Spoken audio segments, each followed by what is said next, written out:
Hello dear bankers, I Purva welcome you all to this EduTabs platform.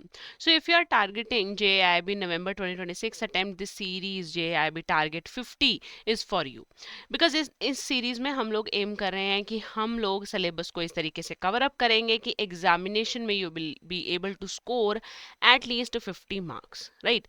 तो अगर आप इस सीरीज को अच्छे से फॉलो करते हैं, सीरीज के कंसेप्ट को अच्छे से समझते हैं और प्रॉपर रिविजन करते हैं, then you will surely able to attempt more than 50 marks in the JIIB November 2026 attempt. So आज हमारा AFM में लेक्चर नंबर 5 है। इस सीरीज में लगभग 50 लेक्चर्स रहेंगे हर एक कंपोनेंट से रिलेटेड, और आज का हमारा टॉपिक रहेगा अकाउंटिंग कंसेप्ट्स। हमने अकाउंटिंग कंसेप्ट्स प्रीवियस लेक्चर में भी डिस्कस किया था। आज हमारा अकाउंटिंग कंसेप्ट्स का पार्ट 2 है। One more part will be there जहां पर हमारा अकाउंटिंग कंसेप्ट का complete topic chapter 2 cover up हो जाएगा।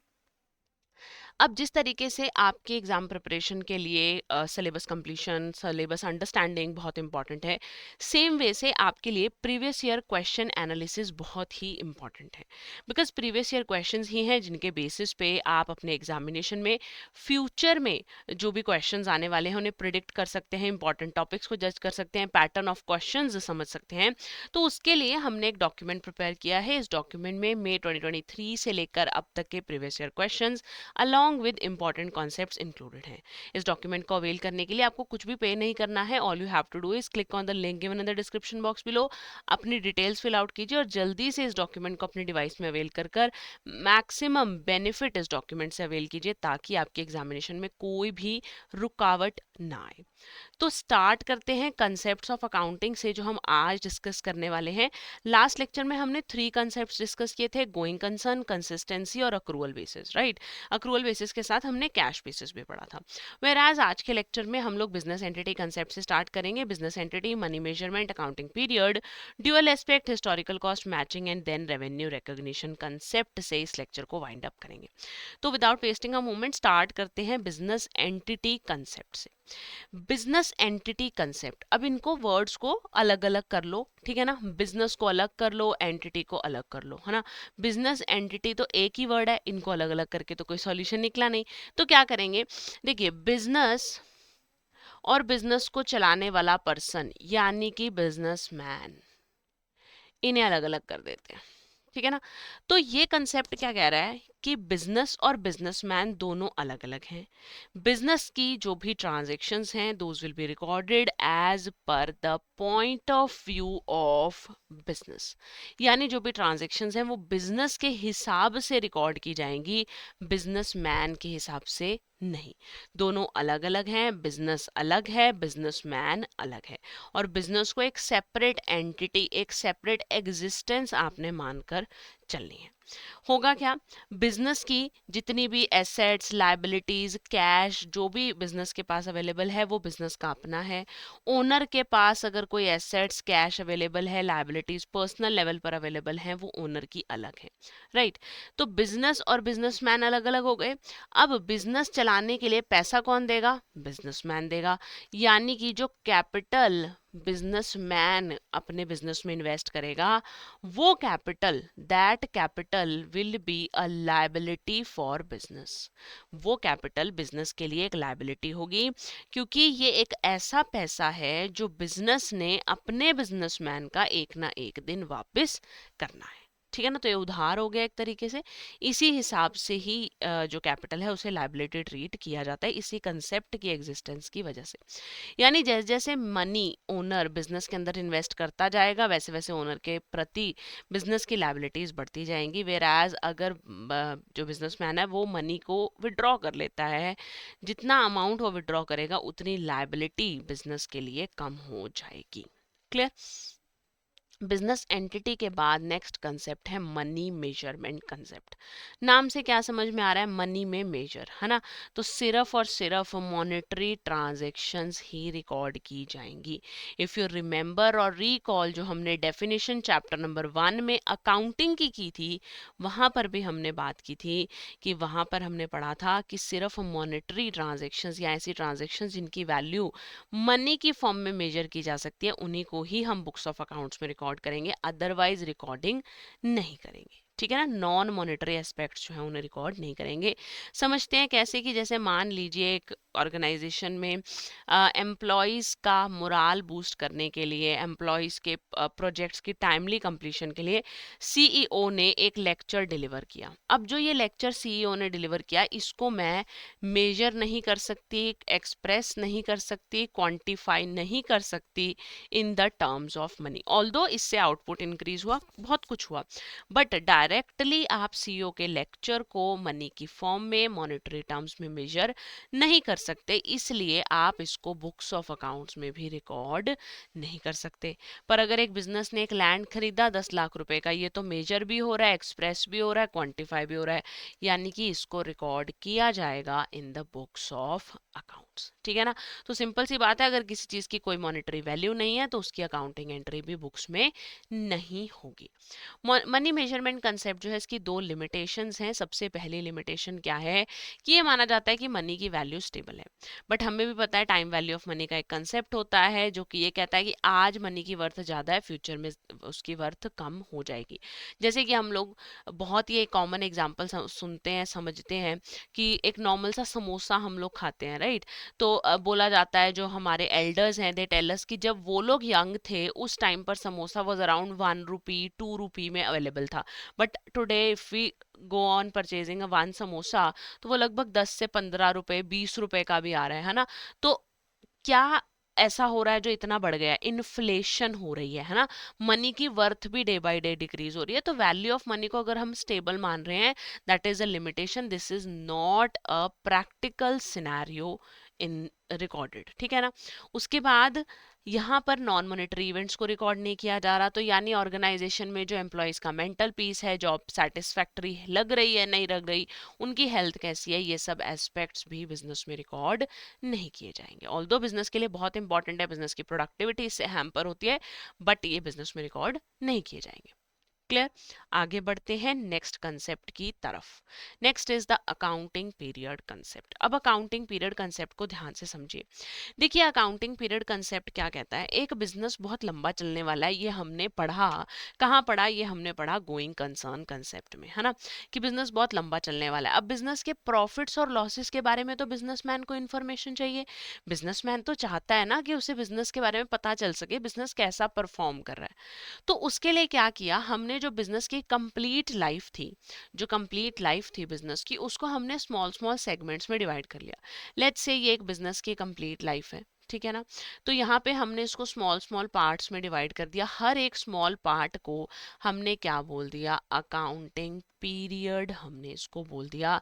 इस हर स्मॉल पार्ट में हम लोग क्या कर रहे हैं, फाइनेंशियल स्टेटमेंट्स प्रिपेयर कर रहे हैं, जिससे हम बिजनेस के प्रॉफिट एंड लॉस कैलकुलेट कर रहे हैं, बैलेंस शीट बना रहे हैं। तो हमें पता चल रहा है कि किस तरीके से हमारा बिजनेस चल रहा है, क्या उसमें प्रॉफिट एंड लॉस की सिचुएशन है, क्या एसेट लायबिलिटीज का स्टेटस है ना। तो अकाउंटिंग पीरियड यूजुअली, जो अकाउंटिंग पीरियड है वो यूजुअली एक 12 मंथ्स का पीरियड अकाउंटिंग पीरियड माना गया है। It could be any of the period, 6 month 7 month 8 month 9 month, कैसे भी आपको कोई कैलकुलेशन करनी है आप कर सकते हो, कोई रिस्ट्रिक्शन नहीं है, बट कॉमन अडॉप्शन क्या है, 12 मंथ्स की है। और एक अकाउंटिंग पीरियड कैसे स्टार्ट हो रहा है, एक अकाउंटिंग पीरियड एक साल की 1 अप्रैल को स्टार्ट हो रहा है और अगले साल की 31 मार्च तक यूजुअली चलता है। यही हमारा इनकम टैक्स डिपार्टमेंट फॉलो करता है, यही बैंकिंग एनवायरनमेंट्स फॉलो करते हैं, but it is not compulsory for a business कि उसको इस तरीके से इसी पीरियड को अकाउंटिंग ईयर मानकर चलना है। वो कैलेंडर ईयर यानी 1 जनवरी से दिसंबर को भी अकाउंटिंग ईयर मान सकता है, बट जब उसे इनकम टैक्स के लिए अपनी फाइनेंशियल स्टेटमेंट सबमिट करनी पड़ेंगी, तो वहां पर जो है अकाउंटिंग ईयर 1 अप्रैल से 31 मार्च ही चलेगा। क्लियर है, आगे बढ़ते हैं, ड्यूअल एस्पेक्ट कंसेप्ट को समझते हैं। अब ये क्या है, ये हमारे पास दो गर्ल्स हैं जो कि एक शॉपकीपर है और एक कस्टमर है। कस्टमर ने शॉपकीपर को बोला कि मुझे एक ड्रेस चाहिए, गिव मी अ ड्रेस। इनको रिंकी और पिंकी नाम दे देते हैं। तो रिंकी और पिंकी, पिंकी गए रिंकी के पास, रिंकी शॉपकीपर है, बोला कि मुझे एक ड्रेस दे दो। शॉपकीपर ने कहा ओके ठीक है, मुझे उसके बदले में 1000 रुपए दे दो। तो पिंकी ने रिंकी को 1000 रुपीज दिए और उसके बदले में यहाँ से उसे एक जो ड्रेस है वो रिसीव हो गई, है ना।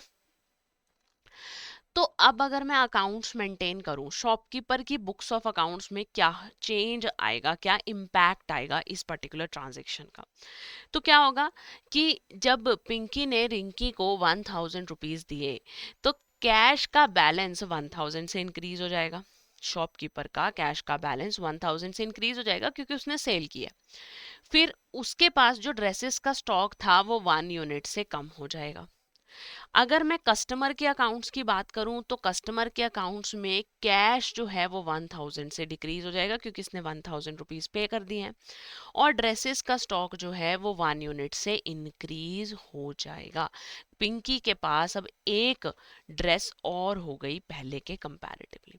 तो अकाउंट किस तरीके से बनाया जाता है, कुछ ये फॉर्मेट है हमारे पास अकाउंट का। एक टी शेप्ड फॉर्मेट में यूजुअली अकाउंट्स प्रिपेयर किए जाते हैं। हम इसके बारे में आगे भी बात करेंगे। Date particular journal folio amount and then date particular journal folio amount, एक साइड डेबिट और एक साइड क्रेडिट यहाँ पर होती है, ठीक है ना। तो इन्हें क्या बोला जाता है, इन्हें टी शेप्ड अकाउंट्स बोला जाता है। अकाउंट्स जो हैं वो क्या होते हैं, टी शेप्ड होते हैं। हम बात कर रहे हैं ड्यूअल एस्पेक्ट कंसेप्ट की। तो ड्यूअल एस्पेक्ट कंसेप्ट क्या कहता है कि हर ट्रांजैक्शन कम से कम कितने अकाउंट्स को अफेक्ट करेगी, 2। अभी अभी हमने देखा कि शॉपकीपर के अकाउंट्स बनाए तो वहां पे भी 2 अकाउंट्स अफेक्ट हुए, एक कैश का एक स्टॉक का। अगर मैंने कस्टमर का अकाउंट बनाया तो कस्टमर के अकाउंट में भी 2 अकाउंट्स अफेक्ट हुए। कौन से, एक हमारे पास कैश का और एक हमारे पास स्टॉक का, है ना। तो हर ट्रांजेक्शन की वजह से हर एक इंडिविजुअल, हर एक बिजनेस की जो बुक्स हैं उसमें 2 इम्पैक्ट जरूर आएंगे। कुछ अमाउंट क्रेडिट हो जाएगा, कुछ अमाउंट डेबिट हो जाएगा, है ना। तो हमें क्या आइडेंटिफाई करना है, हमें यही आइडेंटिफाई करना है कि कौन सा अकाउंट डेबिट और कौन सा अकाउंट क्रेडिट होगा। ये हम लोग आगे समझेंगे जब हम लोग जर्नल के बारे में बात करेंगे और इसके साथ साथ हम जब गोल्डन रूल्स ऑफ अकाउंटिंग के बारे में बात करेंगे, ठीक है ना। तो वहां पर हम समझेंगे कि कैसे डेबिट और क्रेडिट की आइडेंटिफिकेशन की जाती है। और ये जो टू फोल्ड इम्पैक्ट है, यानी जो डबल इफेक्ट है, ये एक ही साथ रिकॉर्ड करना है। ऐसा नहीं कि डेबिट रिकॉर्ड कर दिया क्रेडिट बाद में करेंगे, क्रेडिट कर दिया डेबिट बाद में करेंगे, ऐसा नहीं होगा। क्लियर। आगे बढ़ते हैं। Next concept, historical cost concept. Historical cost से कुछ समझ में आ रहा है, कुछ इंटरप्रिटेशन निकल रहा है। हिस्ट्री वाली कॉस्ट, पुरानी कॉस्ट, है ना। तो ये क्या कह रहा है, ये कंसेप्ट कह रहा है कि जो भी एसेट्स हम बुक्स के अंदर रिकॉर्ड करते हैं वो अपनी ओरिजिनल कॉस्ट पर रिकॉर्ड की जाती हैं। ओरिजिनल कॉस्ट ऑफ एक्विजिशन, जिस कॉस्ट पर आपने उस एसेट को एक्वायर किया था, खरीदा था, ना कि उसकी करंट मार्केट वैल्यू के ऊपर एसेट को रिकॉर्ड किया जाएगा। तो हिस्टोरिकल वैल्यू पर एसेट को रिकॉर्ड किया जाएगा क्योंकि हिस्टोरिकल कॉस्ट ऑब्जेक्टिव है, वेरीफाइबल है और मैनिपुलेशन से बहुत दूर है। ऑब्जेक्टिव का मतलब हमने पहले भी डिस्कस किया था। ऑब्जेक्टिव का मतलब होता है जिसके लिए आपके पास सोर्स डॉक्यूमेंट्स अवेलेबल हैं, वेरीफाइबल डॉक्यूमेंट्स अगर आपके पास अवेलेबल हैं तो, है ना। तो आपने जब एसेट खरीदी तो आपके पास उससे रिलेटेड वेरीफाइबल डॉक्यूमेंट, जैसे कि आपके पास वाउचर बिल उसका अवेलेबल होगा, तो उस बिल के आधार पर आप उस ट्रांजेक्शन को रिकॉर्ड कर सकते हो। मार्केट वैल्यू तो फ्लक्चुएट होती रहेगी, तो इसकी वजह से बुक्स ऑफ अकाउंट्स में जो है क्लैरिटी, ऑनेस्टी नहीं होगी। तो जैसे मान लीजिए कि जो एक एसेट है, ये एक होम है या बिल्डिंग भी आप इसे कह सकते हो। तो ये बिल्डिंग ने बहुत उससे बोला कि मेरे पे ट्रस्ट करो, trust me bro, my I am worth 25 lakh, आज मेरी कीमत 25 लाख रुपए है। लेकिन accountant very strict person, accountant ने बोला है कि इनवॉइस दिखाओ तो मानेंगे, है ना। यानी अकाउंटेंट ने अगर इस एसेट को हम लोगों ने 20 लाख पर खरीदा था तो इसको 20 लाख पर ही अकाउंटेंट रिकॉर्ड कर कर चलेगा, बिकॉज उसके लिए आपके पास वेरीफाइबल डॉक्यूमेंट अवेलेबल है। ओरिजिनल कॉस्ट ऑफ एक्विजिशन हम रिकॉर्ड करते हैं, मार्केट वैल्यू को कंसीडर नहीं करते हैं, ठीक है। आगे बढ़ते हैं। मैचिंग कंसेप्ट जो है उसे समझते हैं। मैचिंग कंसेप्ट क्या कह रहा है, मैच कर दो। किसको मैच कर दो, एक्सपेंसेस को मैच कर दो। किसके साथ, रेवेन्यूज के साथ, ठीक है ना। वो कह रहे हैं कि जब भी हम एक रेवेन्यू को एक पीरियड में रिकॉर्ड करते हैं तो उससे रिलेटेड जितने खर्चे हुए उस रेवेन्यू को अर्न करने के लिए वो भी उसी पीरियड में रिकॉर्ड किए जाने चाहिए। तो जैसे कि अगर एक एग्जांपल के तौर पर हम समझें कि अक्टूबर 2024 में आपने कोई एसेट खरीदी, कार्स खरीदी थी, 20 कार्स आपने खरीदी, 1-1 लाख रुपए की एक कार थी, ठीक है। और आपने 12 लाख रुपए रेंट पे करा फॉर द नेक्स्ट 12 मंथ्स, यानी एक्स्ट्रा रेंट पे किया। मार्च 2025 में बुक्स भी क्लोज हो गई और उस टाइम पर आपने 10 कार्स भी सेल कर दी 2-2 लाख रुपीस की। फिर आगे अक्टूबर 25 में आपने फिर से 5 कार सेल कर दी 2 लाख रुपीस की, और अगेन आपने रेंट पे कर दिया अगले 12 महीनों के लिए। क्लियर। तो अगर मैं प्रॉफिट की कैलकुलेशन करूं तो प्रॉफिट कैसे कैलकुलेट होगा? प्रॉफिट कैलकुलेशन के लिए एक्सपेंसेस हमने देखे, 20 गाड़ियां खरीदी थी 1-1 लाख की, 20 इंटू 1, 12 लाख का रेंट पे किया था, 32 लाख मेरा रेंट एक्सपेंस हो गया। रेवेन्यूज यानी जहां से मुझे पैसा आया, क्योंकि बुक्स यहाँ क्लोज हो रही है, यहाँ पे हम प्रॉफिट निकाल रहे हैं मार्च 25 को। तो मैंने देखा कि मेरी 10 कार सेल हुई है, 2 लाख की, वहां से मेरे पास कैश आ गया, रेवेन्यू आ गया, तो 20 लाख मेरा रेवेन्यू हो गया। इस हिसाब से मेरे जो एक्सपेंसेस हैं वो मेरे रेवेन्यू से ज़्यादा हैं। अगर मेरे एक्सपेंसेस मेरे रेवेन्यू से ज़्यादा है इसका मतलब मैं लॉस में हूँ। लॉस में होने का मतलब है मेरे पास कितना लॉस आ रहा है, 12 लाख रुपए का। But this approach is wrong, ये अप्रोच ठीक नहीं है। करेक्ट अप्रोच इसी सॉल्यूशन के लिए क्या रहेगी? करेक्ट अप्रोच रहेगी कि अगर मैंने कार्स कितनी सेल करी है 10, तो मैं जब रेवेन्यूज 10 के ले रही हूँ तो मुझे एक्सपेंस भी किसका लेना है? 10 कार्स का ही लेना है। यानी मेरा एक्सपेंस कितना होगा? 10 into 1। फिर जो मैंने रेंट 12 लाख का 12 महीने के लिए पे किया है, अक्टूबर में पे किया, मार्च तक कितने मंथ्स हुए? मंथ्स का काउंट कर लो। ये हो गया अक्टूबर, नवंबर, दिसंबर, जनवरी, फरवरी एंड मार्च, यानी कितने मंथ्स हुए मेरे पास? 6 मंथ्स हुए। तो रेंट भी कितने मंथ्स का लेना है मैंने इस पीरियड में? एक्सपेंस फॉर द पीरियड कितने मंथ्स का? 6 मंथ्स का। 6 into 1 कितना हो गया? टोटल 16 लैक्स हो गया। रेवेन्यू मेरे पास 20 लाख था, 20 में से 16 माइनस करे, यानी मुझे कितना फायदा हो रहा है? मुझे फायदा हो रहा है 4 लाख रुपए का। This is the right approach where we are matching the expenses with the revenues, right. एक और कंसेप्ट, रेवेन्यू रिकॉग्निशन कंसेप्ट। अब ये कह रहे हैं रेवेन्यूज को रिकॉग्नाइज ही कब करना है। तो रेवेन्यू क्या होता है? जब भी कोई भी पैसा आपको मिल रहा है from the sale of goods, या फिर कोई भी इंटरेस्ट, डिविडेंड, रॉयल्टी, ऐसी ऐसी आपको इनकम रिसीव हो रही है, ये सभी आपके पास क्या है? रेवेन्यू है। रेवेन्यू रिकॉग्नाइज या रेवेन्यू को रियलाइज कब मानना है? जब उससे रिलेटेड आपके पास लीगल राइट आ जाएगा। सपोजिंगली आपने गुड्स जनवरी में मैन्युफैक्चर किए, फेब्रवरी में आपने गुड्स की डिलीवरी कर दी और मार्च में आपको उससे पेमेंट रिसीव हो गई। तो आप रेवेन्यू कब रिकॉग्नाइज करोगे? जब गुड्स की डिलीवरी हो जाएगी, जब आपका टाइटल ऑफ ओनरशिप, जब आपका टाइटल ऑफ ओनरशिप जो है वो बायर के पास चला जाएगा, तब आप रेवेन्यूज को रिकॉग्नाइज कर कर चलोगे। तो मैचिंग और रेवेन्यू में बिल्कुल भी कंफ्यूज नहीं होना। रेवेन्यू रिकॉग्निशन कंसेप्ट रेवेन्यूज पर फोकस कर रहा है कि रेवेन्यू को कब आपको रिकॉर्ड करना है। It is deciding when to record revenue. तो कब रिकॉर्ड करना है? जब उसको अर्न करने का आपके पास राइट रिसीव हो जाएगा। मैचिंग कंसेप्ट फोकस कर रहा है एक्सपेंसेस के ऊपर। ये डिसाइड कर रहा है कि कौन से रेवेन्यू से कौन सा एक्सपेंस मैच कर रहा है, और उस रेवेन्यू को उस हिसाब से आपको उस एक्सपेंस को रिकॉर्ड कर कर चलना है। ठीक है ना। तो रेवेन्यू रिकॉग्निशन और मैचिंग में आपको बिल्कुल भी कंफ्यूज नहीं होना है। So that was all about today's lecture. आप इस शीट को यूज कर सकते हो for the revision purpose. Quick revision के लिए आपको ये शीट जो है काफी हेल्पफुल रहेगी, राइट। तो क्वेश्चंस कर लेते हैं आज वाले कंसेप्ट्स को प्रैक्टिस करने के लिए। Question number 1 on your screen is, the proprietor of a business page his personal credit card bill from the firms bank account. Proprietor ने अपना पर्सनल क्रेडिट कार्ड का बिल फर्म के बैंक अकाउंट से पे कर दिया। अकाउंटेंट ने जब इस ट्रांजैक्शन को रिकॉर्ड किया तो ड्राइंग लिखा, ना कि बिजनेस का एक्सपेंस। तो बिल्कुल ठीक बात है, जब एक प्रोप्राइटर का पर्सनल खर्चा है तो वो क्या है? बिजनेस के लिए ड्राइंग्स है। ऐसा क्यों है? क्योंकि बिजनेस और बिजनेसमैन दोनों क्या हैं? ये दोनों सेपरेट हैं।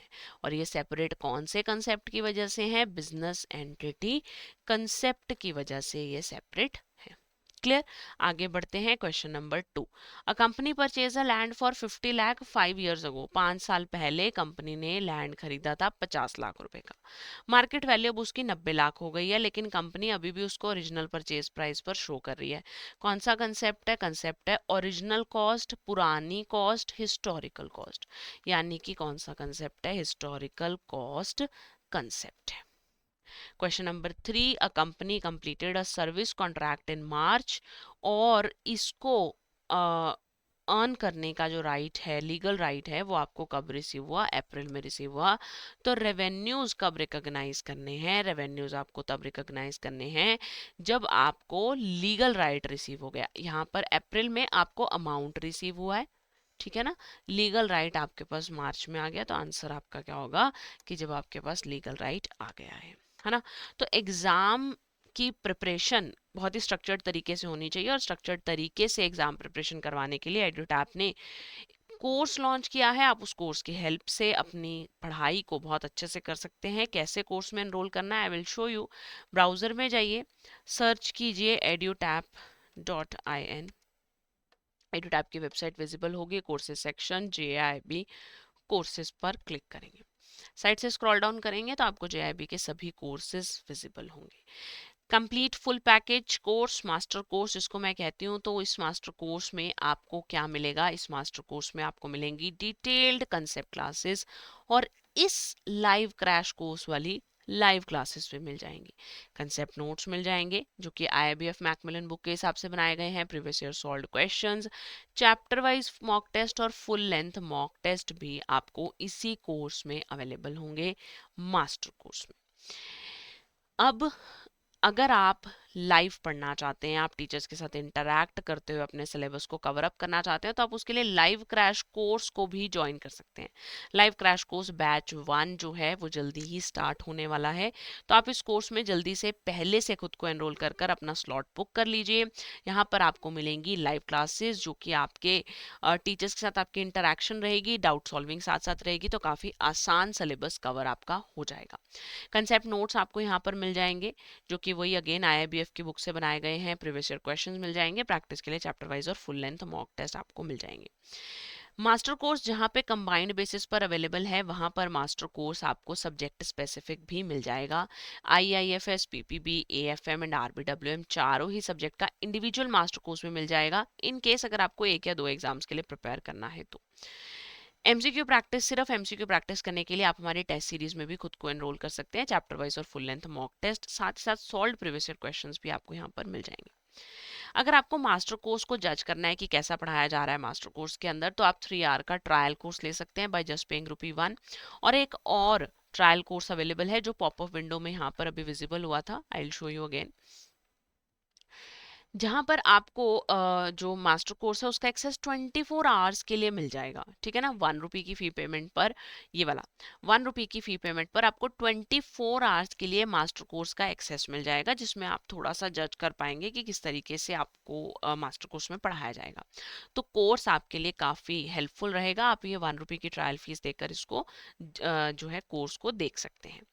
फिर जब भी आप कोर्स किसी भी कोर्स में एनरोल करेंगे तो प्रिवेलेंट डिस्काउंट कूपन्स को लगाना नहीं भूलेंगे, ताकि आपको मैक्सिमम डिस्काउंट अवेलेबल हो और आपके जो कोर्सेज हैं थोड़े अफोर्डेबल और हो जाएं आपके लिए, है ना। तो अब हमें आज के सेशन में आई थिंक टॉपिक समझ में आ चुके हैं। Still if you have any kind of doubt and query, you can write down in the comment section below, and for any other kind of doubt and query regarding your JIB preparation, you can call us on 8146207241 or email us at hello@edutap.co.in. We are always here to help you. हम मिलते हैं अगले session में। Till then take care, keep studying, keep growing and bye bye.